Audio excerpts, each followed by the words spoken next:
주홍색 연구어 스터디인 SCART. 코난 도일아서 코넌 도일 지음. 제1장 와트슨 박사의 회고록. 1. 셜록 홈즈라는 사나이. 나는 1878년 런던 대학에서 의학박사 학위를 받고 군의관이 되기 위해 필요한 자격을 따기 위해 네틀리 육군 병원에 들어갔다. 그곳에서 규정된 교육을 끝내고 노선벌랜드 연대 소속 군의관으로 임명되었다. 그 무렵 이 연대는 인도에 주둔하고 있었는데 내가 현지에 도착하기도 전에 제2차 아프가니스탄 전쟁이 일어났다. 나는 bombay에 상륙해서야 나의 연대가 적진 깊숙이 공격해 들어간 것을 알았다.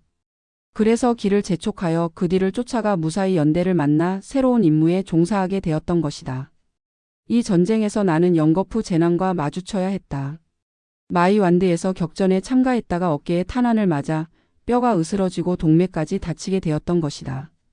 다행히 전령을 맡고 있던 부하 머레이가 충직하고 용감한 사람이어서 나를 말 위에 짐짝처럼 싣고 무사히 아군의 진지까지 데리고 돌아왔으니 망정이지. 만일 그가 없었다면 나는 잔인한 적의 수중에 사로잡혔을 것이다. 나는 후방병원으로 보내졌다.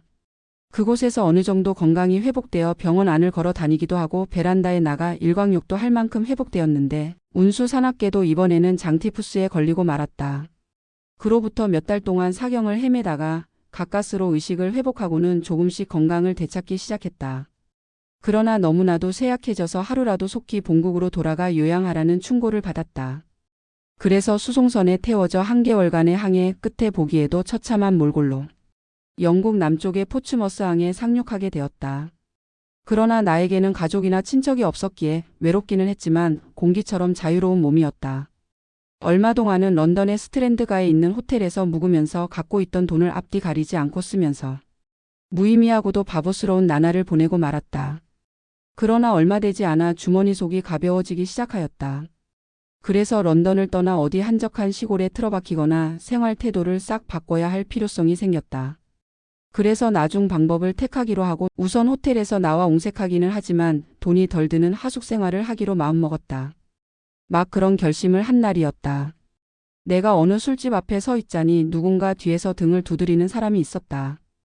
돌아다 보니 그는 세인트 바솔로뮤 병원에 근무할 때 내 수술 조수를 했던 스탠포드 청년이었다. 넓은 런던 시내 한복판에서 아는 얼굴을 마주친다는 것은 외로운 사람에게는 아주 반가운 일이 아닐 수 없다. 나는 스탠포드와 유별나게 친했던 것은 아니었으나 그래도 반가운 마음에서 점심이라도 같이 하세 하고 말하며 지나가던 마차에 그를 밀어 올렸다. 마차가 런던의 번화가를 달리기 시작하자 스탠포드는 자목 궁금하다는 듯이 물었다. 와트슨 씨, 요즘 뭘 하고 계십니까? 몸은 철사 토막처럼 바짝 말랐는데도 얼굴과 손은 구릿빛으로 타 있으니 말입니다. 나는 그동안에 겪었던 이야기를 간단히 들려주었는데 이야기가 채 끝나기도 전에 목적지인 식당에 도착했다. 스탠포드는 내 이야기에 놀라움과 동정을 드러냈다. 그거 참 고생이 많으셨습니다.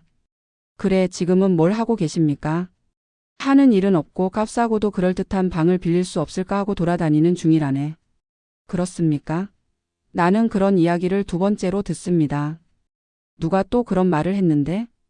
병원의 화학실험실에 있는 사람입니다.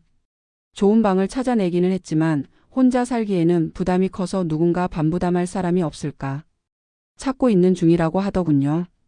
나는 큰 소리로 외쳤다. 그게 정말인가? 만일 그 사람이 공동으로 방을 빌려서 하숙비를 반부담할 사람을 찾고 있다면 나야말로 그 상대가 아니겠는가. 나도 혼자 살기보다는 말동무라도 있는 편이 100번 낫고 말고. 스탠포드 청년은 아까 묘한 얼굴로 포도주잔 너머로 나를 바라보았다. 박사님은 아직 셜록 홈즈를 몰라서 그렇습니다. 함께 살다 보면 아마 넌더리가 날지도 모를 사람입니다. 좋지 못한 소문이라도 있는 사람인가? 아니요, 나쁜 소문이 있는 건 아닙니다. 단지 그 사람이 머리가 좀 유별나답니다.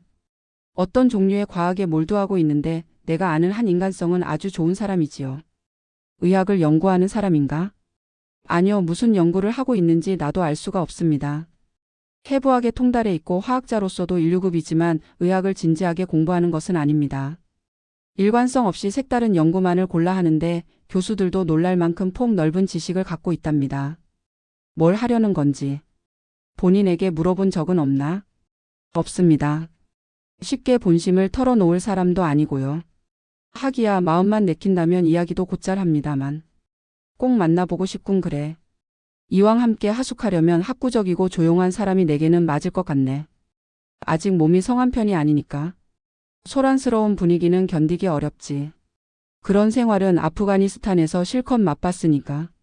그래 자네가 안다는 그 사람은 어떻게 만날 수 있나? 지금쯤 실험실에 가보면 있을 겁니다. 몇 주일씩이나 얼굴을 내밀지 않다가도 나타났다 하면 하루 종일 처박혀 꼼짝도 안 합니다. 좋으시다면 식사를 끝내고 가보시지요. 부탁하겠네. 병원으로 가는 도중 스탠포드는 그 인물에 대해서 좀 더 자세한 것을 이야기해 주었다.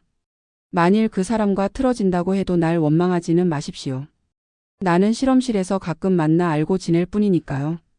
이 이야기는 박사님이 꺼낸 거니까 내 책임은 아닙니다. 나는 스탠포드의 얼굴을 유심히 바라보며 말을 이었다.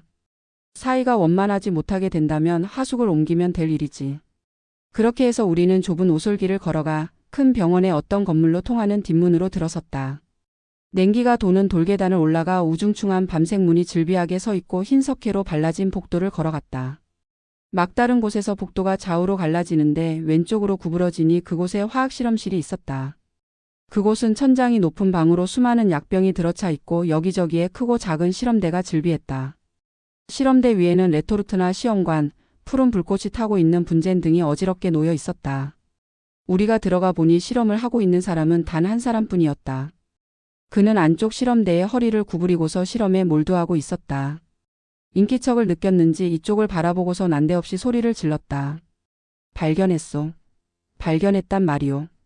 그는 시험관을 들고 이쪽으로 달려와서는 흥분해서 스탠포드 청년에게 힘차게 설명을 했다. 혈색소가 섞이면 침전되지만 그 이외의 것에는 절대로 침전이 되지 않는 시약을 발견했단 말이오. 금광맥을 발견한 것보다도 더 기쁜 얼굴이었다. 이쪽은 와트슨 박사이십니다. 그리고 이분은 셜록 홈즈 씨. 스탠포드 청년이 인사를 시키자 상대방은 예상외로 세찬 힘으로 내 손을 잡아 흔들며 마치 오랜 친구처럼 말을 걸어왔다. 반갑습니다. 당신은 아프가니스탄에서 돌아오신 모양이군요. 나는 깜짝 놀라며 물었다. 그걸 어떻게 아십니까? 홈즈는 장난스럽게 웃었다. 아니 별것 아닙니다. 그것보다는 이 혈색소 말입니다. 이 발견의 중대성은 당신도 알아주셔야겠습니다. 화학적으로 재미있는 발견이겠지요. 하지만 실제적인 용도는 잠깐 이것은 법의학상 대단히 도움이 되는 발견입니다.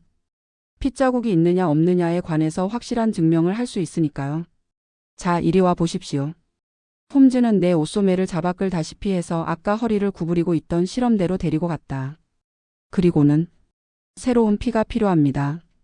하고 중얼거리더니 핀 끝으로 자기 손가락을 찔러 피 한 방울을 슬라이드 위에 떨어뜨렸다. 자, 이 한 방울의 피를 이래 물속에 넣어봅시다.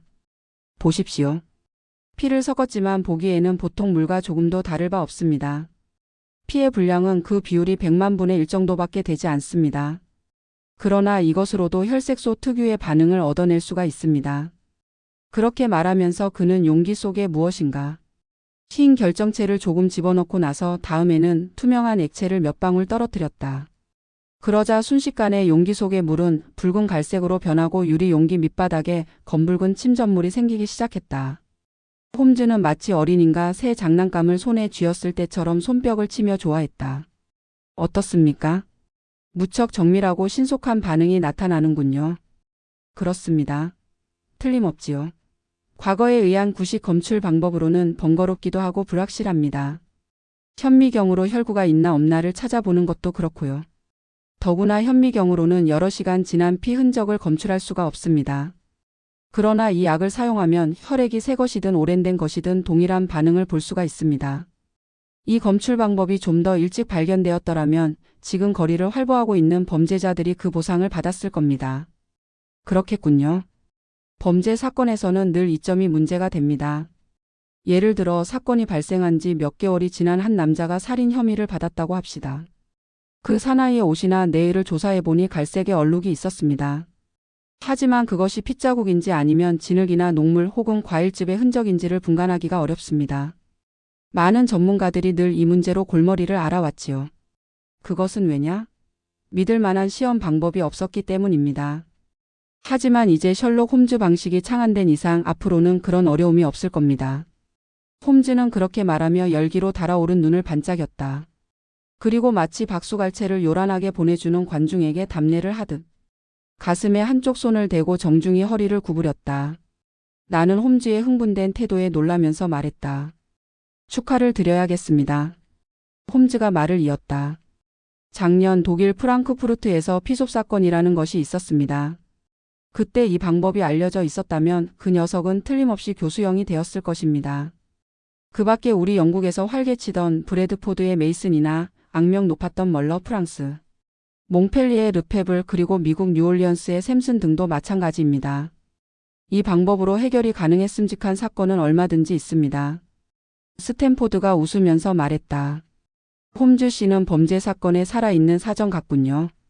이 방면의 신문이라도 발행하시면 어떻겠습니까? 과거의 형사 범죄 신문과 같은 제호로 말입니다. 을글거리기로선 재미있겠구먼. 홈즈는 핀으로 찌른 손가락 위에 작은 반창고를 붙이면서 대꾸했다. 그리고 나에게 미소를 보내면서 말했다. 늘 독극물을 만지기 때문에 조심을 하지 않으면 화를 입기 쉽답니다. 홈즈가 내민 손을 보니 콩알 만한 반창고가 여기저기 붙어 있었고 살같은 강한 산성 약품으로 퍼렇게 되어 있었다. 스탠포드 청년이 높은 삼각 의자에 걸터 앉으면서 용건을 꺼냈다. 실은 상의할 이야기가 있어 찾아왔습니다. 와트슨 박사님이 하숙을 구하고 있습니다. 분명히 홈즈 씨도 공동으로 방을 쓸 상대가 없을까 찾고 있는 것 같기에 두 분을 만나게 하려고 온 겁니다. 홈즈도 나와 공동으로 방을 빌리는 데는 싫지 않은 눈치였습니다. 내가 알아본 방은 베이커가에 있습니다. 나무랄 데가 없는 하숙방이지요. 단 지독한 담배 냄새를 참을 수 있다면 말입니다. 나는 픽 웃고 말했다. 괜찮습니다. 나도 냄새가 독한 마도로스 담배를 피우니까요. 그거 다행입니다. 그리고 나는 화학약품을 집에 두고 수시로 실험을 합니다만 상관없습니다. 그리고 또 나에게는 무슨 결점이 있더라? 그렇군요. 나는 가끔 생각에 잠겨 며칠이고 벙어리가 되기도 합니다. 그럴 때 뭐 내가 화난 일이 있어서 그러는 것이 아니니 개의치 마십시오. 내버려 두면 곧 원상으로 돌아갑니다. 자, 선생께서는 밝혀둘 일이 없습니까? 한 지붕 밑에서 살자면 미리 서로의 결점을 알고 있는 것이 도움이 되겠기에. 나는 쫓기는 꼴이 되어 웃고 말았다. 난 불도그 새끼를 기르고 있습니다. 그리고 신경을 다쳐서 소란스러운 것은 질색이고요. 아침에 일어나는 시간도 일정하지 않거니와 좀 게으른 편이지요. 건강이 회복되면 또 다른 나쁜 버릇이 도질 것입니다만 지금 현재로선 그 정도입니다. 홈즈가 걱정이 된다는 얼굴로 물었다. 바이올린 켜는 것도 소란스러운 축에 듭니까? 그거야 연주하는 사람에 달렸겠지요. 능숙한 연주라면 하나님도 귀를 기울이시겠지만 엉터리라면 글쎄. 홈즈가 유쾌한 듯이 웃었다. 그렇다면 안심입니다. 자, 이야기는 다 된 것으로 생각하겠습니다. 물론 방을 보시고 결정할 일이겠지만 언제 보러 갑니까? 내일 정오에 이리로 오십시오. 함께 가서 정합시다. 나와 홈즈는 악수를 나누었다. 홈즈는 다시 약품을 상대로 연구를 시작했기에 우리는 조용히 그곳을 물러나왔다. 나는 문득 걸음을 멈추고 스탠포드에게 물었다. 이상하군. 그 양반 어떻게 내가 아프가니스탄에서 돌아온 것을 알았을까? 추리라는 학문. 다음 날 우리는 약속한 시각에 만나 어제 홈즈가 말했던 베이커가 221번지 비호의 하숙방을 보러 갔다. 그곳은 아늑한 침실 2개와 넓은 거실로 되어 있었다. 거실에는 품이 있는 가구가 놓여 있었고 큰 창문이 2개나 있어 밝은 편이었다. 방은 흠잡을 데 없거니와 하숙비도 반부담하면 힘에 겨운 것도 아니었기에 우리는 그 자리에서 계약하고 그 방의 주인이 되었다. 나는 그날 저녁 안으로 호텔에서 짐을 옮겼고 이튿날 아침에 홈즈 역시 상자와 여행용 가방 몇 개를 운반해 왔다. 그로부터 이틀 동안은 짐을 풀고 살림살이를 배열하는 데 부산했으나 그 일이 끝나자 차츰 마음이 안정되어 갔다. 홈즈는 함께 생활하고 보니 별로 신경 쓰이는 사람은 아니었다. 몸가짐이 차분하고 모든 일에 절도가 있었다. 밤에는 대개 10전에 잠자리에 들어가고 아침에는 언제나 내가 일어나기 전에 식사를 마치고 외출했다. 낮에는 병원에 있는 화학실험실에 틀어박히거나 해부실에서 시간을 보내는 모양이었으나 때로는 멀리 교회로 산책을 나가기도 하는 것 같았다. 가끔 열띤 연구심에 불타 정신없이 설치다가도 그 반작용을 며칠 동안이나 계속 거실의 소파 위에서 뒹굴기도 하고 하루 종일 입을 다물고 손끝 하나 까닥하지 않을 때도 있었다. 그럴 때 홈즈는 멍하니 꿈이라도 꾸는 듯한 눈이 된다. 만일 내가 홈즈의 평상시 절도 있는 생활을 몰랐다면 마약 중독자가 아닌가 의심했을 것이다. 날이 감에 따라 홈즈에 대한 나의 흥미는 높아갔고 홈즈가 그의 인생에서 무엇을 목적으로 살아가고 있느냐는 점에 차츰 호기심을 품게 되었다. 또한 홈즈는 그 외모에서도 눈길을 끌었다. 키는 180cm 정도였는데 깡마른 몸매라 실제보다도 더 키가 커 보인다. 눈은 쏘는 듯 날카롭다. 그리고 콧날이 선 매부리코 때문에 얼굴 전체가 날카롭고 강한 인상을 준다. 더구나 네모진 턱은 더욱 의지가 강한 성품임을 엿보이게 하였다. 손은 잉크나 화학약품으로 늘 얼룩져 있지만 그 손놀림이 날렵해서 깨지기 쉬운 물건도 아주 익숙하게 다루었다. 나는 홈즈에게 몹시 마음이 끌려 홈즈가 입 밖에 내지 않는 신상에 대해 여러 가지 일을 알아보려고 했다. 역시 홈즈는 의학을 공부하고 있지는 않았다. 그렇다고 해서 무엇인가 일관성 있는 공부를 하여 학위를 따려는 것도 아니었다. 그러나 어느 분야의 학문에 대해서는 맹렬한 정열을 지니고 있었다. 기이한 점이 없는 것은 아니나 박식함이나 관찰력에 있어서는 내가 혀를 내두를 정도였다. 함께 살기 시작해서 처음 일주일 정도는 아무도 찾아오는 사람이 없어 홈즈도 나처럼 외로운 신세거니 하고 생각했다. 그러나 홈즈는 많은 사람을 알고 있고 그것도 사회 각계각층의 사람들이라는 것을 차츰 알게 되었다. 그 중에 한 사람인 레스트레이드라는 사람은 몸집이 작고 혈색도 나쁘며 쥐와 같은 얼굴에 까만 눈을 갖고 있었는데 일주일에 서너 번이나 찾아왔다. 그런가 하면 어느 날 아침에는 최신 유행의 옷을 차려입은 젊은 아가씨가 찾아와 30분가량 이마를 맞대고는 돌아갔다. 같은 날 오후에는 행상을 하는 유대인 차림에 머리가 반백이 된 초라한 사람이 찾아왔는데 몹시 흥분하고 있는 것 같았다. 그리고 곧 뒤를 이어 뒤꿈치가 닳아 없어진 구두를 신은 노파가 얼굴을 내밀기도 했다. 이와 같은 정체를 알 수 없는 손님이 오면 홈즈는 매번 거실을 독점하고 싶은 눈치여서 나는 늘 침실로 후퇴해야 했다. 홈즈는 이 일에 대해서는 그때마다 미안하다는 말을 했다. 내 처지로서는 거실을 사무실 대용으로 쓸 수밖에 없네. 그리고 이곳을 찾아오는 사람은 내 손님인 셈이지. 그럴 때마다 난 홈즈가 어떤 일을 하는지 묻고 싶었지만 그에게 내막을 털어놓으라고 강요하는 것 같아 그만두곤 했다. 그러나 그러는 동안에 홈즈가 자진해서 그 일을 설명해 주었기에 궁금증이 풀렸다. 지금도 기억하고 있지만 그날은 3월 4일이었다. 내가 평상시보다 일찍 일어났기에 홈즈는 아직 조반 전이었다. 그러자 하숙집 아주머니는 내가 늘 늦게 일어난 탓에 내 몫의 아침 식사와 커피는 식탁 위에 준비해 놓지 않았다. 나는 약간 신경질이 나서 벨을 눌러 아주머니를 불러서는 내 식사도 가져오라고 퉁명스럽게 일렀다. 그리고 토스트를 먹고 있던 홈즈를 곁눈질로 보고는 시간을 메우기 위해 식탁 위에 있던 잡지를 뒤적거렸다. 그런데 연필로 표시가 되어 있는 어느 제목에 나도 모르게 눈이 갔다. 그것은 인생의 서라는 제목의 글이었다.